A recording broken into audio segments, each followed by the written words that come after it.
서로 교독하도록 하겠습니다. 이러므로 그리스도 예수의 일로 너희 이방인을 위하여 갇힌 자 된 나 바울이 말하거니와 주신 하나님의 은혜의 경륜을 너희가 들었을 터이라. 곧 계시로 내게 비밀을 알게 하신 것은 내가 먼저 간단히 기록함과 같으니 읽으면 내가 그리스도의 비밀을 깨달은 것을 너희가 알 수 있으리라. 이제 그의 거룩한 사도들과 선지자들에게 성령으로 나타내신 것 같이 다른 세대에서는 사람의 아들들에게 알리지 아니하셨으니 이는 이방인들이 복음으로 말미암아 그리스도 예수 안에서 함께 상속자가 되고 함께 지체가 되고 함께 약속에 참여하는 자가 됨이라. 이 복음을 위하여 그의 능력이 역사하시는 대로 내게 주신 하나님의 은혜의 선물을 따라 내가 일꾼이 되었노라.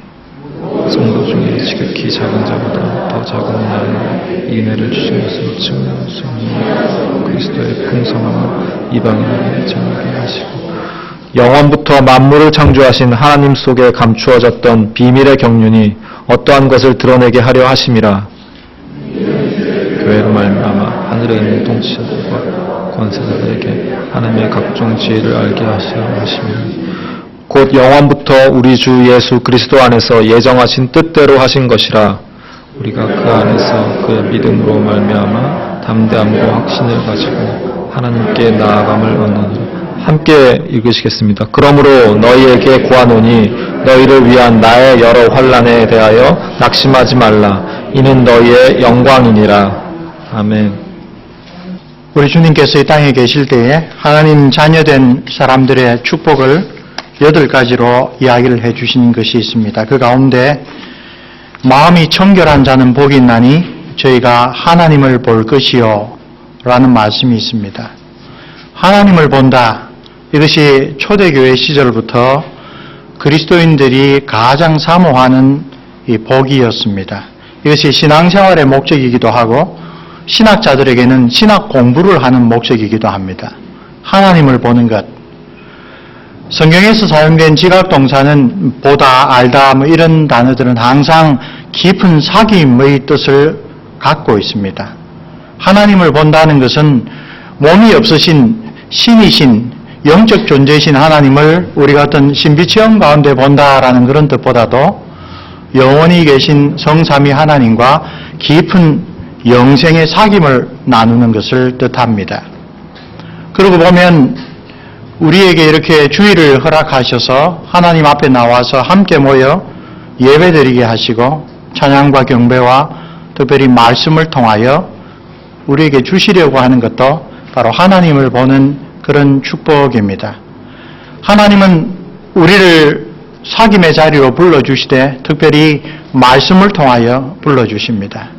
그래서 오늘 이 복된 주일날 다른 곳 가지 아니하시고 하나님 앞에 경배하러 오신 우리 성도 여러분, 그리고 하나님의 말씀에 귀 기울이게 해주신 그런 축복을 누리게 해주신 하나님께 제가 참 축하의 말씀과 더불어 감사의 말씀을 먼저 드립니다. 주일은 우리 주님께서 부활하신 날을 기념하여 주의 날로 구별했습니다. 안식 후 첫날. 그래서 이것이 일요일이라는 단어보다도 주일이라고 부를 때에 우리 그리스도인들에게는 하나의 각오가 있는 셈입니다. 이날의 주인도 주님이시고 이날에 하나님 앞에 나온 우리들의 삶의 주인도 주님이시다라고 우리가 함께 고백하는 것인데요. 그런 고백은 가만히 있다고 생겨나는 것이 아니라 성령께서 말씀으로 항상 우리 가운데 새겨주시고 다시 기억하게 해주실 때에 우리 마음 가운데 그러한 신앙의 자리가 굳건하게 세워지는 줄 믿습니다. 오늘 에베소서의 교훈 두 번째로 에베소서 3장의 전반부 말씀을 함께 읽었습니다. 그 앞에 보면 지난 수요일날 우리 사랑하는 성도들과 함께 나눈 말씀의 핵심이 2장 9절로 10절에 있습니다. 행위에게서 난 것이 아니니 이는 누구든지 자랑하지 못하게 함이라. 2장에 들어가면 당장 우리가 영적으로 죽어있는 그리스도 밖에 있는 사람이었다가 하나님께서 우리가 죽은 자 가운데서 다시 살려주셨다. 그 복음을 이야기를 한 다음에 8절 9절에 와서 아주 강조하는 것이 바로 너희는 그 은혜에 의하여 믿음으로 말미암아 구원을 얻었으니 이는 너희에게서 난 것이 아니요 하나님의 선물이라. 그때 우리가 주목하여 본 것이 우리가 가진 믿음조차도 그 믿음을 가지고 우리가 주일날 다른 일 하지 않고 교회 나와서 예배드리고 섬기고 우리에게 주신 것을 하나님께 또 헌상하고 하는 이 모든 것까지 자랑할 것이 없다. 왜? 은혜이기 때문에. 오직 은혜이기 때문에. 그 말씀을 함께 깊이 묵상했습니다. 그런데 2장 11절을 보면 그러므로 생각하라 라고 우리에게 주목을 환기시킵니다. 우리가 은혜로 구원받았다. 나의 나 된 것은 오직 하나님 크신 사랑 덕분이다. 따라서 내가 자랑할 것이 없다. 그러면 나를 구원해 주신 하나님 뜻은 어디 있는지 이제 우리의 신앙에서 그 다음 단계 한 걸음 더 나아간 점을 한번 생각해 보라 라고 하고 유명한 교회를 위한 사도 바울의 기도가 나옵니다. 그 기도의 가장 중요한 강조점은 하나님을 알게 해 주십시오. 성도들이 하나님을 알게 해 주십시오. 하나님을 볼 것이요 라는 그 축복을 하나님을 알게 해 주십시오라는 기도로 표현합니다. 그런 다음에 3장에 들어와서 사도 바울이 그렇게 오직 은혜로 구원받은 자가 하나님을 알게 되면서 내 삶을 어떻게 하나님이 기뻐하시는 값지고 의미 있는 삶으로 바쳐드릴까를 먼저 자기 자신에게 적용하는 내용이 오늘 우리가 읽었던 본문입니다. 그래서 여기 보면 개인적인 이야기가 종종 나타납니다. 8절을 보시면 모든 성도 중에 지극히 작은 자보다 더 작은 나에게 사도 바울은 종종 자기 자신을 이렇게 표현하죠. 내가 만삭되지 못하여 난 자와 같다. 이런 식으로 자기를 낮추는 것이 단순히 성품이 겸손해서가 아니라 자기가 본래 어떤 사람이었습니까? 하나님의 복음을 예수 그리스도의 구원의 은혜를 증거하던 스데반이 돌에 맞아 순교하는 것을 적극 찬성하고 그 증인들의 옷을 맡아 주었습니다. 대제사장에게 공문을 받아 다메섹에 있는 예수 그리스도의 제자들을 잡아 감옥에 가두려고 갔습니다. 그야말로 하나님과 원수되는 길을 열심히 걸어갔던 사람인데 다메섹 도상에서 부활하신 그리스도께서 그를 만나주시고 그의 영적인 눈을 밝혀주셔서 예전에 그렇게 가말리엘 문화에서 구약 성경을 잘 배우고 잘 실천했는데도 볼 수 없었던 하나님을 보게 해주셨습니다. 하나님의 자녀가 되는 큰 특권을 주셨습니다. 그래서 사도 바울이 그 이야기를 하는 겁니다. 2장에서 우리가 받은 구원의 은혜는 자랑할 것이 없이 오직 하나님의 선물이다. 그래, 그런 선물을 받은 그리스도인은 어떻게 살아야 할까? 당장 나부터 어떻게 살아야 할까? 나는 모든 성도들 중에 지극히 작은 자보다 더 작은 사람인데 그런데 하나님께서 왜 나에게 이런 큰 은혜를 주셨을까?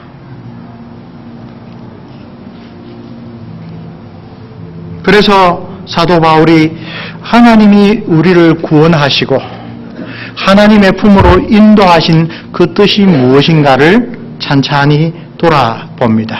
앞장에서 이미 너희를 위하여 내게 주신 하나님의 그 은혜의 경륜을 여러분이 이미 들었습니다. 우리가 은혜로 구원받았다는 게 얼마나 놀라운 일인지 들었습니다. 그런데 그 은혜로 받은 구원에서 우리가 한 걸음 더 나아가려면 어떻게 하는지 하나님께서 우리에게 원하시는 뜻은 무엇인지 한번 생각해 봅시다. 나부터 한번 돌아보겠습니다.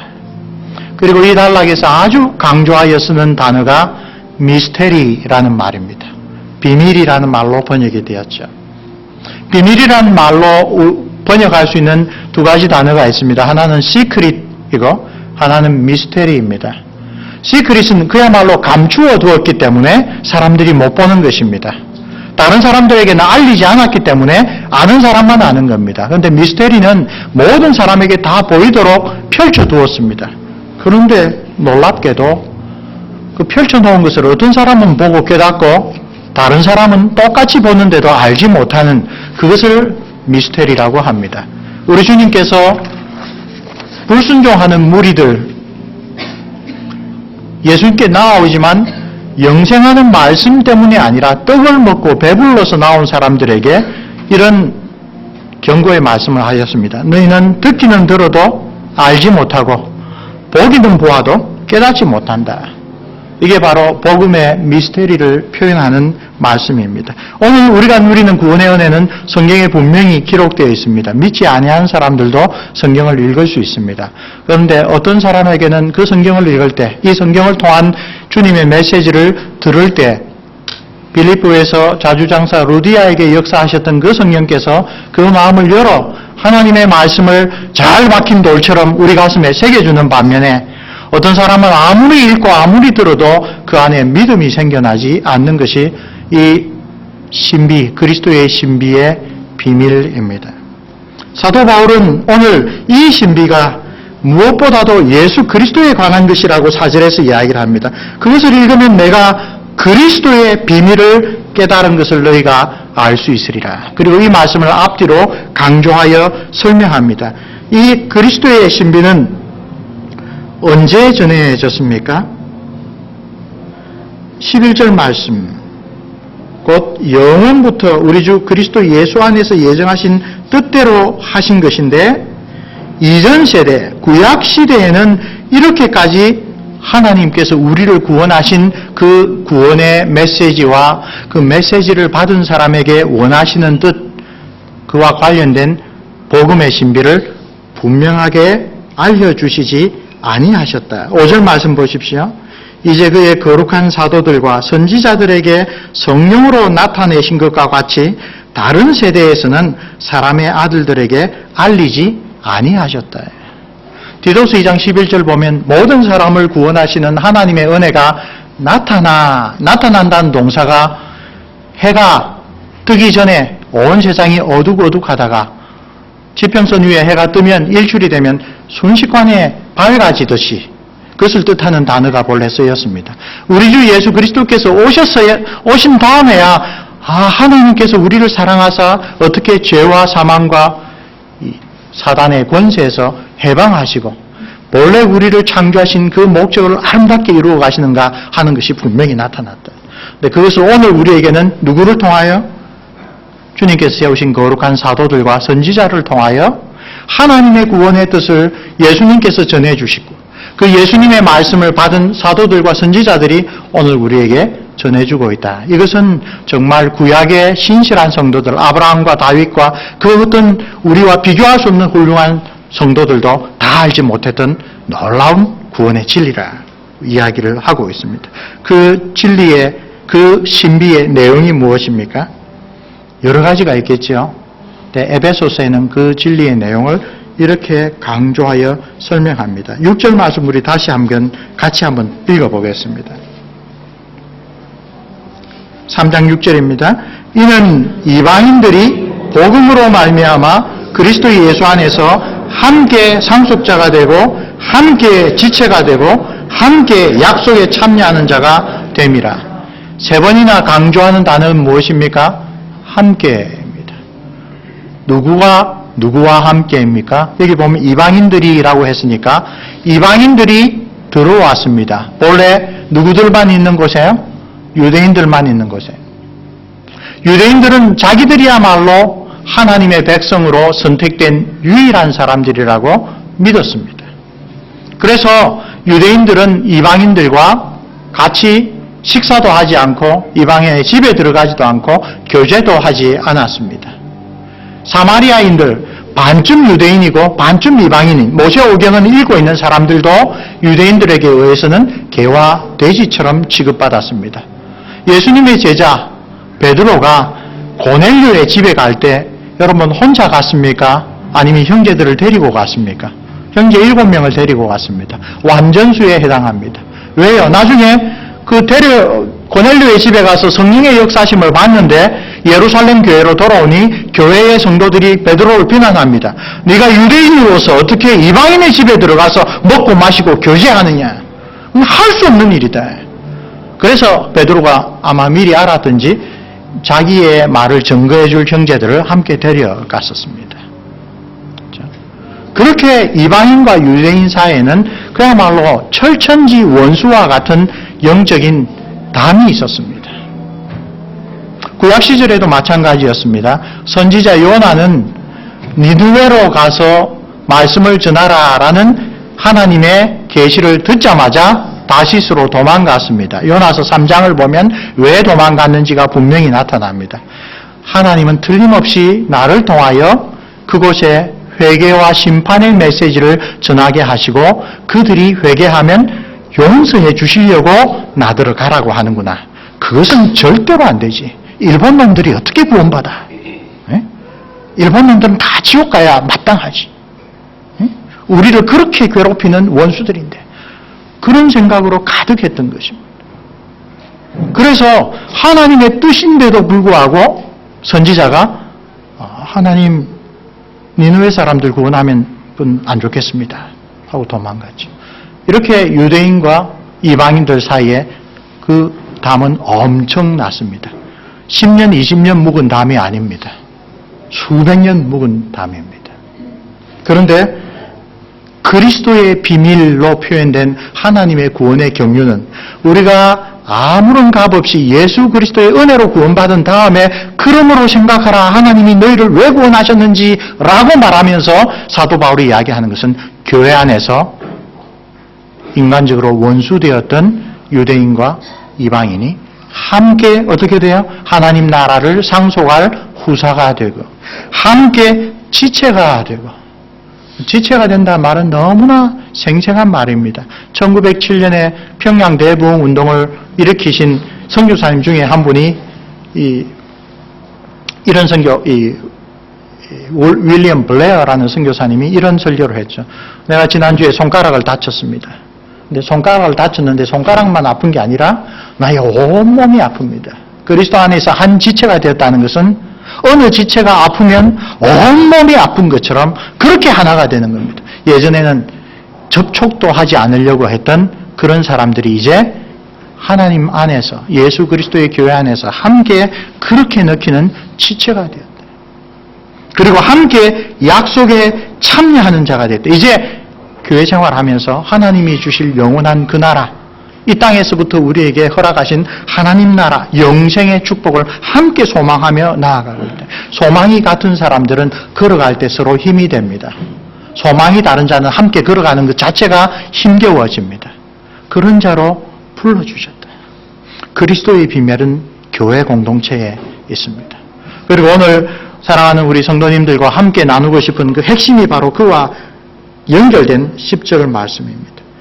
이는 이제 교회로 말미암아 하늘에 있는 통치자들과 권세들에게 하나님의 각종 지혜를 알게 하려 하심이니, 교회를 통하여 이방인과 유대인이 이제 함께 하나님 나라를 상속할 자가 되고 함께 서로 아픔과 기쁨을 모두 다 동일하게 누리는 지체가 되고 같은 소망을 가지고 격려하며 나아가게 되는 그런 놀라운 하나님의 새로운 공동체로 만든 목적이 뭐냐. 이런 구절을 읽을 때마다 우리 번역이 좀 쉽게 번역돼야 되는데 그런 생각을 하게 됩니다. 하나님이 교회를 자랑하십니다. 누구에게요?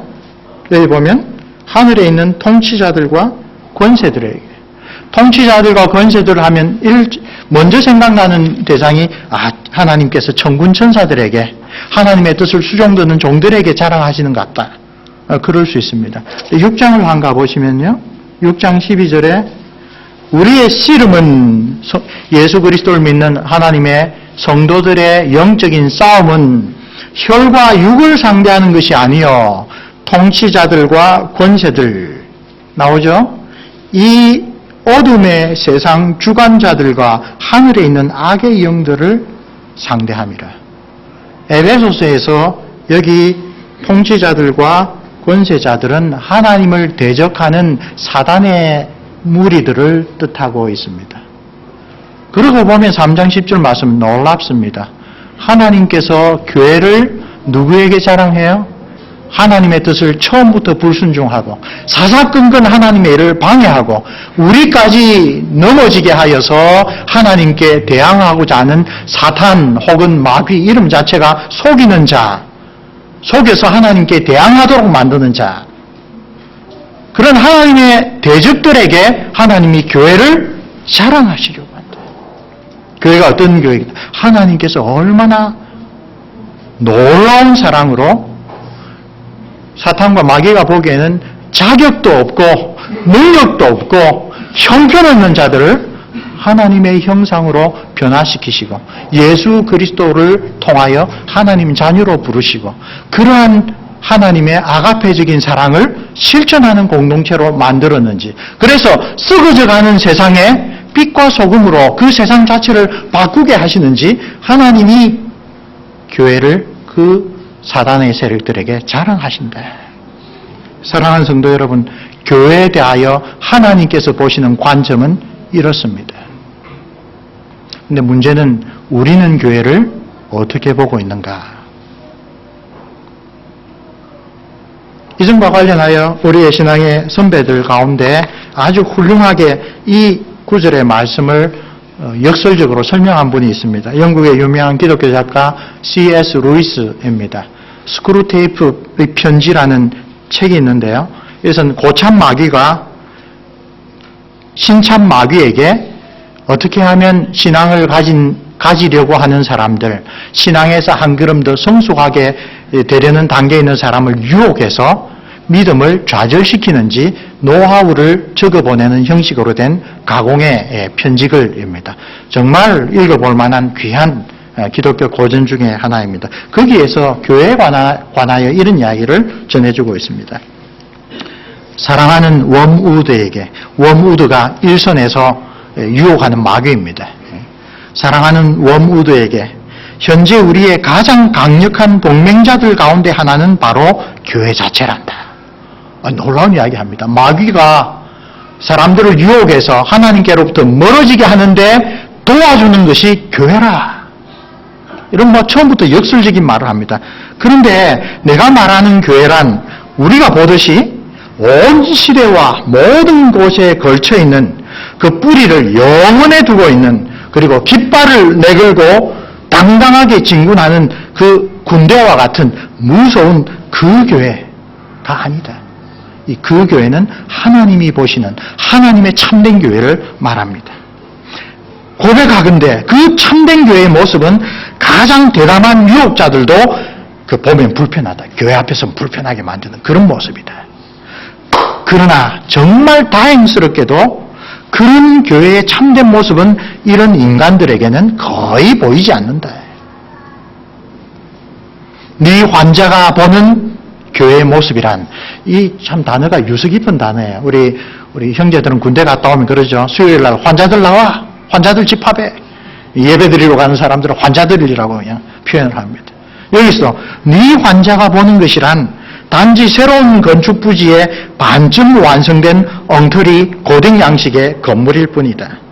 그가 그 교회로 들어가면 동네 가게 주인이 기름기가 흐르는 얼굴로 자기도 모르고 그 환자도 이해하지 못하는 그런 예전을 기록한 작은 책을 하나 줄 것이고, 또 우리가 보기에는 아주 저질 종교적 희망 가득한 작은 책을 하나 줄 거다.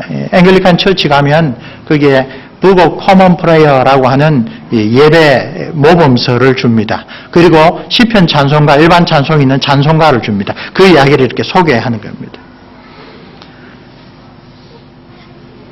이 환자가 이제 그것을 받아서 자기 자식을 찾아서 옆을 보니까 이제껏 일상생활에서 가급적 얼굴 마주치지 않고 살았으면 좋겠다 하는 사람들만 앉아있다. 아주 통찰력 있는 그리고 역설적인 표현입니다. 교회의 참된 모습은 하나님께서 이 마귀들과 사탄의 군대에도 이 구원의 은혜와 그 구원을 일으키신 하나님이 얼마나 지혜로운가를 자랑하는 그런 교회입니다. 마귀들도 그 교회의 참된 모습을 보면 두려웠답니다. 그런즉 너희는 하나님께 순복할지어다. 마귀를 대적하라. 그리하면 너희를 피하리라. 마귀도 당해내지 못하는 것이 교회의 본 모습입니다. 그런데 마귀 스크루테이프가 생각하기엔 정말 다행스럽게도 많은 사람들이 보는 교회란 그냥 건물입니다. 교회당을 교회라고 합니다. 많은 사람들이 느끼는 교회란 오면 저 사람도 교회 왔네. 저 사람만 없으면 우리 교회가 좀 더 아름다워질 텐데 하는 사람들만 가득 앉아 있습니다. 여기서 아주 분명하게 우리의 신앙의 성숙이 가려지는 척도가 나옵니다. 나는 지금 내가 지체로 섬기고 있는 코너스톤 교회를 하나님의 관점으로 보고 있는가? 아니면 스크루테이프가 조롱하듯이 저 사람들한테는 그거 안 보여! 라고 하는 세속적이고 인간적인 모습으로 보고 있는가? 그렇죠? 우리 목사님들과 교육자들이 또 교회의 영적인 지도자들이 그렇게 권면합니다. 식사하실 때 제발 좀 모르는 형제들 찾아가서 함께 식사하면서 교제하세요. 근데 가만히 우리를 돌아보면 1년 내내 식사할 때 같이 앉는 사람은 그 사람입니다. 절대로 다른 사람한테 안 갑니다. 큰일 나는 줄 압니다. 그 식사 자리에 함께 하는 사람이 내 지체인데 우리 교회에 같이 예배를 드리지만 식사 자리에 내가 찾아가지 않는 사람은 내 지체가 아닙니다. 근데 하나님은 우리가 한 교회 지체가 되어서 1년, 2년 넘게 살아가는데 내가 아직도 식사하면서 한마디도 못한 사람이 수두룩하다. 그건 스크루테이프가 상당히 기뻐하는 그런 모습의 교회로 여전히 남아있는 것입니다. 오늘 우리 집사님 대표 기도할 때 성도들 가운데 많이 힘들고 어렵고 아픈 사람들이 있습니다. 어떻게 하면 그들을 위하여 기도할까? 찾아갈까? 그래야 내 형제 자매입니다. 영적으로. 근데 저 미국에 있는 한국에 있는 우리의 사촌, 팔촌 아프다 그러면 기도해 주지만 함께 교회로 매주일 모이는 사람이 아픈지 안 아픈지 경제적으로 힘든지 안 되는지 어떤 괴로움을 가지고 있는지 그렇지 않은지 그거 별 신경 없이 1년, 2년 지나면 그거 스크루테이프가 저 환자들에게는 그 거의 교회 모습이 안 보인다라고 말하는 그런 상태로 우리가 남아있는 것입니다. 저는 개인적으로 아주 반성하는 게 있습니다. 네덜란드 유학 시절에 화란 한인교회라고 하는 네덜란드에서 아마 제일 먼저 개척된 교회에서 청년들을 가르치고 섬겼는데 그 네덜란드에 가서 아주 성공한 사업가 부부가 있었습니다. 부인은 세브란스 의대를 나온 아주 인텔리였습니다. 그런데 너무 부부관계가 힘들어서 자녀가 셋이 있는데 어느 날 그 부인이 네덜란드에 높은 건물도 없어요. 그런데 5층짜리 건물에 가서 떨어져 자살했습니다. 그 일이 있기 바로 직전 주일날 그분의 얼굴이 너무 어둡고 시커맸습니다. 교육자라면 반드시 가서 왜 얼굴이 그래 어두우신가를 물어봤어야 합니다. 그런데 그분이 평소에 자기에게 다가오는 분들에게 얼마나 쌀쌀 많은지 아이고 사랑하는 마음으로 다가갔다가 막 불에 댄 경험을 모든 사람이 다 해서 그날도 아이고 또 어려운갑다 하고 지나갔는데 그 사건이 있고 난 다음에 목회자로서 크게 반성. 저 얼굴을 가지고 있으면 무조건 하고 다가가야 된다. 그대로 두면 안 된다. 그렇게 형제의 아픔을 민감하게 느끼고 그를 위하여 기도해주고 그에게 손을 내밀고 주님께서 나에게 맡기신 것이 때에 따라서는 그 사람에게 주라고 맡기신 것이라고 생각하고 이런 것이 하나님께서 마귀들에게도 자랑하는 교회의 참된 모습입니다. 왜? 세상은 그렇지 않거든요. 우리가 잘 아는 이 세상은 그와 반대로 살아가거든요. 그래서 이 10절 말씀이 너무나 귀합니다. 왜 하나님께서 왜 정말 자격 없는 나 바울을 하나님과 원수되어 지냈던 나 바울을 아무런 공로 없이 구원하셨을까? 기도하고 묵상하다가 이런 하나님의 새로운 공동체를 우리 주님께서 빛과 소금, 산 위에 있는 동네라고 이야기했던 그런 교회를 세우라고 나를 불러주셨구나. 이런 부족하지만 나에게 그런 복음을 전하라고 하셨구나. 예, 모두가 사도 바울처럼 말씀을 전하는 자가 될 수는 없습니다. 모두가 사도 바울처럼 안 믿는 사람들에게 가서 선교하는 그런 소명을 받지는 못했습니다. 그러나 그런 개인적인 소명의 차이에도 불구하고 그런 차이를 엄청나게 뛰어넘는 공통점이 있습니다. 우리 모두가 사도 바울이 에베소서 2장에서 말했듯이 영적으로 죽어 있다가 예수 그리스도의 십자가 보혈의 그 공로에 의지하여 성령께서 영적으로 죽은 우리를 다시 살리셔서 하나님 나라의 자녀가 되게 하셨고 하나님 나라의 그 영광을 바라보며 살게 바꾸어 주셨습니다.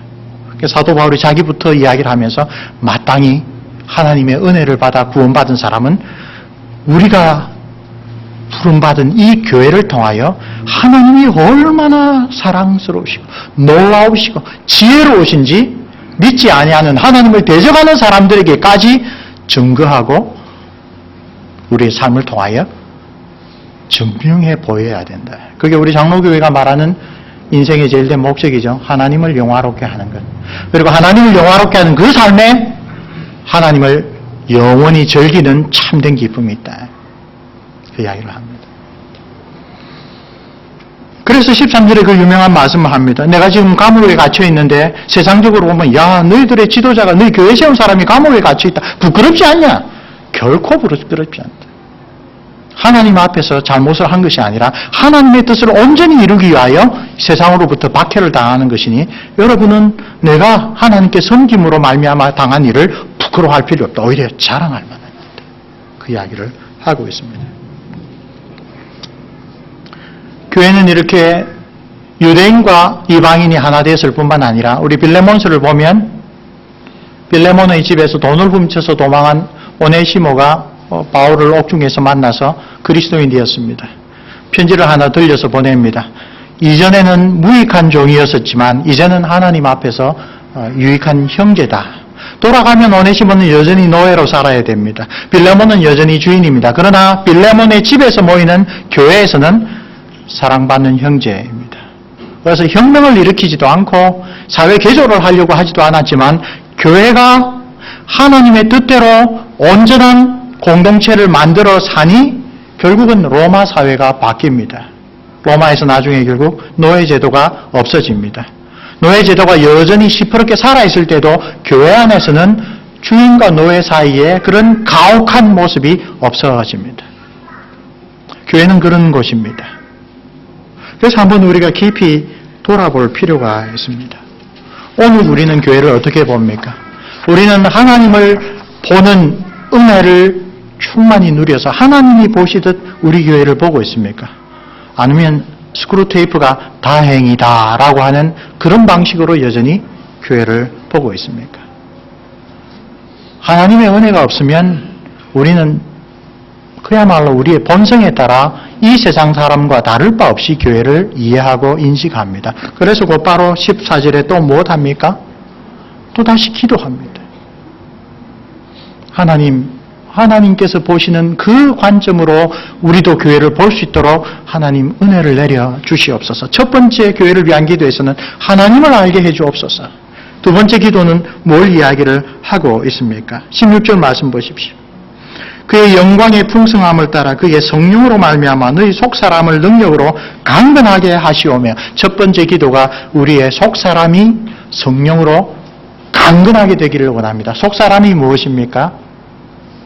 우리가 어디가 속사람이고 어디가 겉사람입니까? 하나님에 대한 우리의 태도에 달려 있습니다. 우리가 하나님을 믿어서 예배하러 나왔습니다.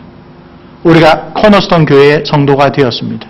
그런데 성령께서 우리를 강건하게 해주셔서 하나님이 보는 눈으로 교회를 바라보고, 그래서 이 교회 안에서 함께 하나님의 영생의 소망도 바라보고, 함께 그 후손된 놀라운 지위도 누리고, 함께 지체로서 모든 것을 나누게 되면 그것이 이 기도가 응답받아서 우리의 속사람이 강건하게 된 열매인 것입니다. 두 번째 기도는 무엇입니까? 17절 말씀입니다. 믿음으로 말미암아 그리스도께서 너희 마음에 계시게 하옵시고. 이 계시게라고 하는 동사를 주목합니다. 주석가들은. 왜냐하면 영어로 보면 잠깐 머물다라는 동사가 있고요, 아예 들어와서 주인처럼 살다, 거주한다라는 동사가 있습니다. 여기는 주님께서 은혜 받을 때 잠깐 계시다가 집에 돌아가면 내가 주인이고가 아니라 주님께서 내 마음 가운데 오셔서 이제 내 마음을 그리스도의 집으로 삼으시고 그리스도께서 내 삶의 주인이 되기를 원합니다 라고 기도하는 것입니다. 사실 용어만 다르지 똑같죠. 성령으로 우리의 속사람이 강건해지는 것이나 그리스도께서 우리 마음 가운데 계셔서 우리의 주인이 되는 것이나 결국은 하나님 앞에서 우리가 받은 구원을 어떻게 감사로 나타내는가. 하나님, 나는 내 삶의 주인이 아니라 청지기입니다. 청지기의 본질적인 의미는 뭡니까? 뭘 결정하기 전에 주인 뜻을 물어보는 게 청지기의 그 가장 기본적인 덕목이죠. 그렇게 그리스도께서 내 삶의 주인이 되기를 원합니다. 세 번째 강구는 무엇입니까? 18절 말씀. 너희 모든 성도와 함께 지식에 넘치는 그리스도의 사랑을 알게 해 주시옵소서. 교회 일을 할 때에 자기가 옳다고 깨달은 것을 열심히 주장하는 것을 사랑이라고 생각할 때가 많습니다. 근데 그리스도의 사랑은 참 이 신학 교수니까 어려운 신학 이야기 하나만 딱 하죠. accommodation입니다. 쉽게 말하면 베이비 톡입니다. 암만 말해도 애들은 이 성경 암만 읽어줘도 유치원 다니는 애들은 무슨 말인지 하나도 모릅니다. 애들이 알 수 있는 그런 단어와 표현으로 말해야 알아먹습니다. 그걸 베이비 톡이라고 하는데 신학적으로 하나님께서 얼마나 위대하시고 거룩하시고 온전하신 분인지 우리는 결코 알 수 없으니 하나님이 보이신 사랑은 뭡니까? 우리와 똑같은 사람이 되신 겁니다. 우리의 자리로 내려오신 겁니다. 그래서 그들의 손도 붙잡아주고 그들에게 성찬도 베풀어 주시고 그들과 함께 심지어 화장실도 가시고 그렇게 우리와 똑같은 자리에 오셔서 나중에 알고 보니 이야 그 높고 높은 영광스러운 하늘 자리를 버리시고 이 낮고 낮은 자리에 오신 그 사랑이 뭔가를 깨닫게 해요. 그리스도의 사랑을 교회가 함께 하나됨을 위하여 섬길 때 있어서 이 그리스도의 사랑을 깊이 깨닫는 게 중요합니다. 지난 4개월 동안 안식년을 맞아서 고신대 석좌교수, 초청교수로 가 있으면서 여러 목사님들 만나고 부산, 대구, 광주, 서울 여러 군데서 설교를 했는데 장로교회에 아주 충실한 개혁주의 신앙을 가진 목사님들을 여러 분 만났습니다. 딱 두 부류가 있었습니다. 한 분은 개혁주의 너무나 귀하니까 하이델베르 교리문 다 가르쳐야 돼. 그러고 열심히 그걸 가르칩니다. 그런데 성도들은 죽어납니다. 목사님 하시는 말씀이 뭔지 모르는데 목사님 계속 그래서 목사님에게 건의를 합니다. 목사님 좀 쉽게 하면 안 되겠습니까? 하이델베르 설교 좀 안 하면 안 되겠습니까? 목사님 더 열이 납니다. 가장 좋은 것을 주는데 이 성도들이 말이야 그 좋은 걸 모르고 계속 그걸 싫어한다고 더 열을 내가지고 이야기를 합니다. 그분은 그것이 자기의 사랑이라고 생각하십니다. 그런데 다른 부류의 목사님 만나면 그분은 신방 가서 이런 이야기를 합니다. 성도 여러분 2시간 신방할 때 30분까지 식사를 하고 한국에는 아직도 신방하면 식사를 하는 모양입니다. 식사를 하고 90분 동안 이야기를 하는데 주일날 제가 설교하고 성경 공부하고 저는 여러분에게 말을 많이 했으니 이 90분 동안 80분 동안은 성도 여러분이 목사한테 하고 싶은 말 다 하십시오. 그래서 성도들이 내가 그렇게 기도하고 준비하고 열심히 설교한 것을 어떻게 알고 있는지 그것을 한번 확인합니다. 그리고 끝에 간단하게 성경 말씀 가지고 기도하고는 그걸 가지고 일주일 내내 성도들이 질문했던 것, 성도들이 좀 알려달라고 했던 것 뿐만 아니라 나는 분명하게 설교했다고 생각하는데 성도들은 내 설교의 내용을 잘 이해를 못하고 있더라. 또는 말씀 그런데 우리 보고 어떻게 살란 말입니까? 그러고 있더라. 아, 나는 사랑한다고 이렇게 열심히 교육주의 가르쳤는데 자녀가 부모가 사랑하는 걸 깨닫지 못하는 건 사랑이 아니죠. 그건 주님께서 보여주신 사랑의 모범도 아닙니다. 교회 일을 하면 열심을 가져서 합니다. 그런데 열심을 가지고 사랑에 대하여 잘못된 생각을 가지고 있으면 그 열심이 다른 사람을 해칠 경우가 많습니다. 그래서 사도 바울이 세 번째 기도에 그리스도의 사랑을 알게 해 주옵소서. 하나님께서 나에게 열정 주신 걸 감사합니다. 교회를 섬길 수 있도록 해주신 걸 감사합니다. 그런데 내 뜻대로 마시고 아버지의 뜻대로 해 주십시오라고 겟세마네에서 기도하신 그 주님의 사랑을 좀 깨달을 필요가 있습니다. 바울의 모범을 우리도 본받아야 됩니다. 그 가운데 특별히 이제 우리 말씀을 맺으면서 이렇게 교회가 하나님이 마귀들에게 사탄에게 칭찬할 만한 그런 참된 모습을 가지려면 우리 역시 사도 바울이 교회를 위하여 했던 기도를 나의 기도로, 우리 가정의 기도로, 우리 교회의 기도로 삼아야 되겠구나. 하나님을 바르게 알게 해 주옵소서. 성령께서 내 속 사람을 강건하게 해 주옵소서. 내 삶의 어떤 부분들, 교회 나와서 주일날 빼고 다른 부분들에서 사실은 예수님, 주님 하면서 실제로 내가 주인 돼가지고 마음대로 결정하는 것들을 돌아보게 해 주옵소서. 특별히 교회에 와서 내가 과연 얼마나 함께 지체된 상도들 향하여 관심과 사랑을 가지는지 한번 반성하게 해 주옵소서. 제발 오늘 점심 때는 다른 사람하고 식사를 하시기를 바랍니다. 그리고 그것이 당연한 일로 코너스톤 교회에 자리 잡을 때 하나님께서 이제껏 사랑하시고 기뻐하셨지만 정말 더 코너스톤 교회를 더 자랑하실 것입니다. 그런 자랑이 우리의 기쁨이 되고 우리의 소망이 되는 것, 그게 하나님과의 신령한 교제를 나누는 것입니다. 이 말씀 묵상을 하나님을 보는 것이라는 말씀으로 시작했지요. 그 말씀으로 끝맺기를 바랍니다. 히브리서의 사도는 히브리서 12장 14절에 모든 사람과 더불어 화평함과 거룩함을 따르라. 이것이 없이는 아무도 주를 보지 못하리라. 팔복에서 마음이 청결한 자는 복이 있나니 하나님을 볼 것이요. 그 청결하다라는 말을 히브리서 사도는 모든 사람들과 더불어 교회 안에 뿐만 아니라 교회 밖의 사람들과 더불어 화평함.